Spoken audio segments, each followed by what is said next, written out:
आज तक लगातार बंबई में ही ये जन्म दिवस मनाया गया। बंबई में बहुत मेहनत करनी पड़ी है। सबसे ज़्यादा बंबई पर ही मेहनत की। लोग कहते भी हैं कि माँ आखिर बंबई में आपका इतना क्या काम है। पहले तो यहाँ पर रहना ही हो गया था, लेकिन बाद में भी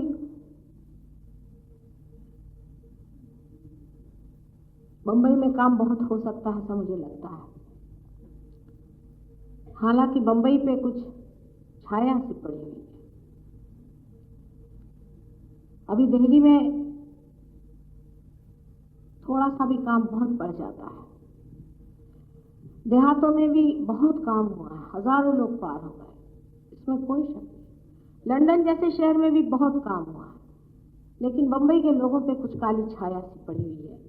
मेरे ख्याल से पैसे के चक्कर बहुत ज़रूरत से ज़्यादा बंबई के लोगों में। बड़ी आश्चर्य की बात है कि बंबई में सालों लगातार मेहनत की है हमने, और सबसे कम सहयोगी बंबई शहर में है। इसका कोई कारण समझ में नहीं आता है। बहुत बार मैं सोचती हूँ, और जब लोग मुझसे पूछते हैं कि माँ आप बंबई पे इतना क्यों अपना समय देती हैं, आखिर बंबई में कौन सी बात है। हालांकि शहरों से मैं बहुत घबराती हूँ। शहरों के लिए तो ठग लोग काफ़ी तैयार हो गए हैं, क्योंकि आपके जेब में पैसे हैं और ठग आपको ठगना चाहते हैं। और आप लोगों के पास पैसा है, आप ठगों के पास ज़्यादा जाते हैं। जो लोग सर्कस बनाते हैं उनके पीछे में आप दौड़ते हैं। हजारों लोग ऐसे लोगों के लेक्चरों में दौड़ते हैं, असलियत को नहीं खोजते। वो पैसे की जो अहंकार देने की शक्ति है उसको आजमाते हैं। लेकिन तो भी बंबई पे मेरा बड़ा प्रेम है। उसकी वजह है बहुत बड़ी। शायद आप लोग जानते हैं कि महाकाली, महालक्ष्मी, महासरस्वती तीनों का उद्भव इसी बंबई शहर में हुआ। इस धरती माँ ने न जाने क्या सोच करके आपके इस नगरी में ये पुण्य कार्य किया, और ऐसी शक्तिशाली चीज जो कि कहीं भी दुनिया में नहीं है, तीनों शक्तियों का यहाँ पर उद्घाटन किया। लेकिन लोग उस महालक्ष्मी के मंदिर में जाकर के भी सारे ही गलत काम करते हैं, और उसके पास की जो महालक्ष्मी की दूसरी दौड़ है उसमें अगर आप जाके देखो तो वहीं पे भीड़ लगी रहती है। न जाने लोग क्या खोज रहे हैं इस बंबई शहर में। मैं बहुत बार सोचती रहती हूँ कि इन लोगों के दिमाग कब खुलेंगे, कब ये लोग सोचेंगे, कब इनके दिमाग में ये बात आएगी कि सबसे बड़ी चीज आत्मा को पाना है। बगैर आत्मा को पाए आप परमात्मा को नहीं जान सकते। सब कुछ जो भी आप बाकी का कर रहे हैं सब कुछ अविद्या है, सब कुछ व्यर्थ है। आप जानते हैं कि परमात्मा का साम्राज्य अबाधित चल रहा है सारी संसार में। उसने सारी सृष्टि बनाई और आपको भी इसीलिए बनाया है कि उस परमात्मा को जाने जो आपका कर्ता, सृष्टा और आपका पालनहार है। उसकी शक्ति को आप समझें। न जाने क्यों इंसान इस तरह भरमा गया है, इस तरह से गलत रास्ते पे चल पड़ा है, इस तरह से अपने जीवन को इतना उसने शूद्र बना दिया। हालांकि परमात्मा ने भी बहुत मेहनत की है इस मानव को बनाने के लिए। आप जानते हैं, एक अमीबा से आपको इंसान बनाया है। एक आप अपनी आंखें से टटेलें तो आपको पता होगा कि ये आंख कितनी महत्वपूर्ण है। इस आंख को कितनी खूबसूरती से उस परमात्मा ने गढ़ा है। इस सारे शरीर को उसने कितने सुंदरता से बनाया है, और इस शरीर के अंदर वो पूरा यंत्र बना के रखा है जिससे आपको ये वरदान मिलने वाला है और ये चाबी आपके अंदर खुलने वाली है। लेकिन इस बंबई शहर में लोग सोए हुए, बिल्कुल निद्रावस्था में लोग रहते हैं। पता नहीं किस चीज की यहाँ मस्ती चढ़ी हुई, किस तरह का नशा यहाँ चढ़ा हुआ है। मैं बार बार आप लोगों को कहती हूँ कि अब जागिए, जागने का समय आ गया है। वास्तव में सहयोग के मामले में आप जानते हैं कि कोई ये नई चीज नहीं है। कबीर ने सहयोग कहा हुआ है, नानक ने कहा हुआ है, राम ने जो किया वो सहयोगी था। जो नंगे पैर सारे भारतवर्ष में घूमे, आपके महाराष्ट्र में जो घूमे हैं, वो इसीलिए घूमे थे कि इस जमीन की, इस धरती, इस भारत माता के कण कण में वो चैतन्य भरे, उनके पैर से चैतन्य बहते थे। इस चैतन्य लहरियों को भरने के लिए उन्होंने यहाँ पर पद यात्राएं की।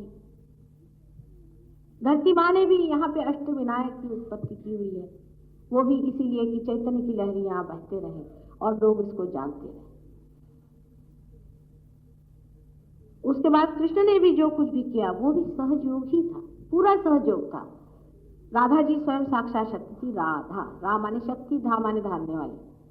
वो शक्ति थी। जब वो अपने पांव जब जमुना में डालते थे तो वहां चैतन्य बहता था। उस पानी को जब वो अपने सर पे रखती थी तो भी चैतन्य बहता था।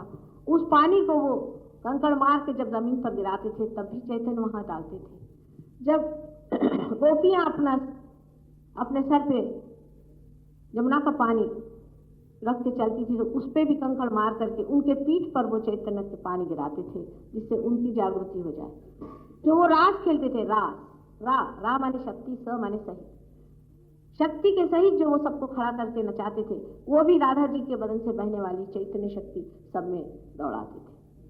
हर एक चीज में उन्होंने यही प्रयत्न किया कि मनुष्य के अंदर की कुंडलिनी जागृत हो जाए, इस तरह से जैसे खेल कूद में हो जाए, क्योंकि वो लीला प्रिय थे। लेकिन मानव आज उसे 6000 साल से करता आ रहा है। मेरे जन्म से ही एक बात मैं बहुत जरूरी जानती थी, जिसके लिए मैं अपने पिता से भी बहुत सलाह करती थी, वो भी बहुत पहुंचे हुए थे। उन्होंने मुझसे यही कहा कि जब तक ये चीज सर्वसामान्य की नहीं होगी, जब तक ये अनुभूति, आत्मा की अनुभूति जब तक सर्वसामान्य की नहीं होगी, तब तक न तो परमात्मा का कोई अर्थ रहेगा, न ही उनके सृजन का, न उनके क्रिएशन का कोई अर्थ रहेगा। जरूरी है कि लोग आत्मा को जाने, क्योंकि आत्मा के बगैर आप परमात्मा को जान नहीं सकते। जिस प्रकार आंख के बगैर आप कुछ देख नहीं सकते, उसी प्रकार जब तक आपका आत्मा जागरूक नहीं होता तब तक आप परमात्मा को जान नहीं सकते। परमात्मा के नाम पर हजारों आप दुकानें खोल दें और परमात्मा के नाम पर दुनिया भर के आप ढकोसले और ढोंग को खड़ा कर दें और जिसको कि आप माने, उससे कुछ भी होने वाला नहीं। आपके हृदय के अंदर ही आत्मा का स्थान है। जो साक्षी आप ही के अंदर बसा हुआ है उसको जानना ही होगा। ये बहुत जरूरी बात है, आप समझते नहीं है कितनी जरूरी बात है। वो समय आ गया। आपने अभी इन विदेशी सहयोगियों से सुना है कि उनका देश, उनके देशों में वो सोचते कि डूब आ रहा है, घर तहस नहस हो गए, उनकी फैमिलीज टूट गई हैं, शराब पी करके लोग रास्ते में लौट रहे हैं। इतनी बुरी हालत है कि कौन माँ है कौन बहन है ये भी कोई पहचान नहीं पाता। एकदम टूट गए हैं लोग, उनको रात रात भर नींद नहीं आती। स्वीडन जैसे देश में 10 में से 9 आदमी आत्महत्या की सोचता है। वहां पे सबसे ज्यादा आत्महत्या संसार में होती है, जो सबसे ज्यादा सुबत्ता वाला एफ्लुएंट है। हम लोग आज जो पैसों के पीछे में और दुनिया भर की जड़ वस्तुओं के पीछे में अपनी सारी शक्तियां लगा दे रहे हैं, अपना स्वयं ही मूल्य खत्म कर दे रहे हैं। हम किस चीज के लिए बने हैं, कैसे बने हैं, परमात्मा ने हमें कितनी मेहनत से बनाया, हमारा क्या महत्व है, हम क्या विशेष चीज है। हमारे लिए हर तरह से हर 5 तत्वों ने भी मेहनत की हुई है। सब ने मेहनत करके आपको बनाया, आपको गढ़ाया, आपके अंदर इसका पूरा यंत्र बनाया हुआ है, आपके अंदर कुंडलिनी बनाई है, उसकी जागृति बनाई हुई है। लेकिन सहयोग धीरे धीरे पनपता है। एक तो जीवंत क्रिया, दूसरी सच्ची चीज। झूठी चीज आप ऐसे ही बना दीजिए, प्लास्टिक के आप 1000 फूल बना सकते हैं, लेकिन असली फूल बड़े मुश्किल से खिलते हैं। लेकिन जब बाहर आती है तो हजारों फूल खिल सकते हैं। लेकिन इस बंबई में अभी बाहर किसी को खबर ही नहीं, शायद सब लोग सो रहे हैं, अपनी नींद में ही पड़े हुए हैं, किसी को होश ही नहीं कि बाहर आ भी गई और न जाने कितने ही खिल गए और अभी हम उसी मिट्टी में पड़े हुए मर रहे हैं। आज बड़ा शुभ दिन है। आज दिन ऐसा नहीं कि माँ बच्चों को डांटे, सच आज ऐसा दिन नहीं। लेकिन आज सालों से यहाँ पर 1970 से लेकर आज तक हर बार मैंने यही जिद की कि बम्बई में ही ये दिन मनाया जाए। और हर बार मैंने बहुत आप लोगों की तारीफ के फूल बांधती रही, लेकिन देखती यह हूं कि सहयोग यहां पनप नहीं पा सका। यहां पर गंदे लोगों के इमारतें चलेंगी। यहां पर आज एक गंदा आदमी आकर के गंदी बातें आपको सुनाए तो हजारों आदमी वहां दौड़ करके नंगे नाचेंगे। आप लोग नाचें, लेकिन आप लोगों को सच्चाई चाहिए। और मैं आज बता दे रही हूं, इस बात को आप सुन लें। इस प्रकार एक दिन मैंने बताया था आंध्रा में, तो मुझसे लोग नाराज हो गए थे जब मैंने आंध्रा में जाके बताया कि अब जाके आप लोग क्या यहाँ पर सब जगह तंबाकू लगा रहे हैं, तंबाकू के खेत, और कहने हम लोग नहीं खाते, हम सिर्फ एक्सपोर्ट कर रहे हैं। जितने रईस लोग हैं वो तंबाकू लगा रहे हैं और गरीब लोग जो हैं वो तांत्रिक विद्या कर रहे हैं। मैंने कहा खबरदार, बहुत हो गया, अब ये समुद्र आके खा जाएगा आपको। और आप देखिए मेरे 3 टेप्स पर कहा हुआ है और वही हो चुका। न जाने क्यों मुझे अंदर से इस कदर घबराहट हुई कि ये लोग कर क्या रहे हैं। क्या भूल गए कि परमात्मा हर एक चीज को देखता है, हर को नापता है। हर सिटी का अपना अपना पुण्य है, हर जगह का अपना अपना पुण्य है, उसकी भी कोई हद होती है। उस हद से गुजर गए हैं लोग, तब फिर उसकी ताड़ना पड़ेगी और उसको सहना पड़ेगा। पिछले साल मैंने ऐसी जब वहाँ के पंडों का हाल सुना और पंडों ने बहुत सताया और गंगा जमुना पे बैठ करके जिस तरह से वो धर्म को बेच रहे हैं, तब भी मैंने ऐसी चीख कर कहा था कि इन पंडों से बच के रहे। अब देखा कि अपने खोमचे उठाकर सब भागे जब गंगा जी और जमुना जी उनके बिगड़े। ये शुरुआत, लेकिन आगे का भी सोचना होगा। जो आज मैं बता रही हूँ आपसे, आगे का भी सोचना होगा।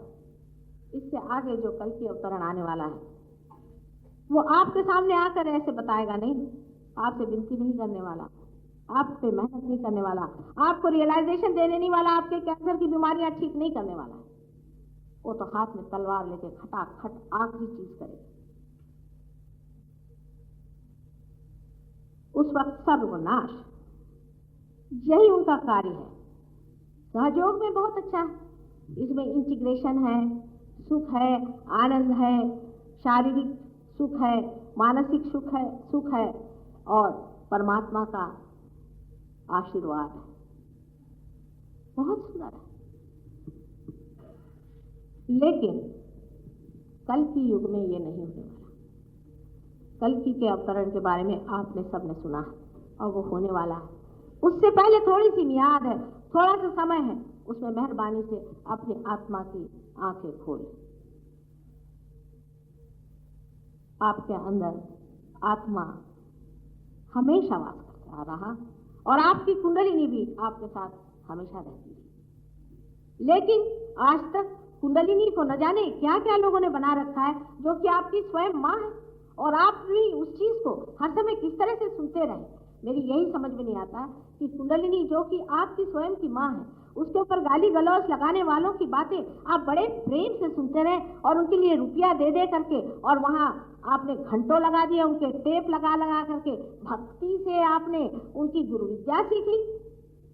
जो आपकी माँ पे गाली लगाते हैं, ऐसे लोगों को आपने माना है। सबसे पहले आप जान लीजिए कि परमात्मा ने जब ये सृष्टि बनाई थी तो पहली चीज उसे गणेश जी को बिठाया था, जो पवित्रता की द्योतक, जो पवित्रता ही है। पहली चीज पवित्रता संसार में बनाई थी, और जिस इंसान में पवित्रता नहीं होगी उसको परमात्मा की बात करने का कोई भी अधिकार नहीं, क्योंकि सहयोग में आने के बाद आपकी पवित्रता बनती जाती है। बहुतों की तो अपने आप ही बन जाती है, ये तो पूर्व संपदा की बात है, पर बहुत से लोगों की धीरे धीरे बनती है। यानी आप सोचिए कि जहां से आप आए हुए 16,000 आदमियों ने शराब पीना छोड़ दिया,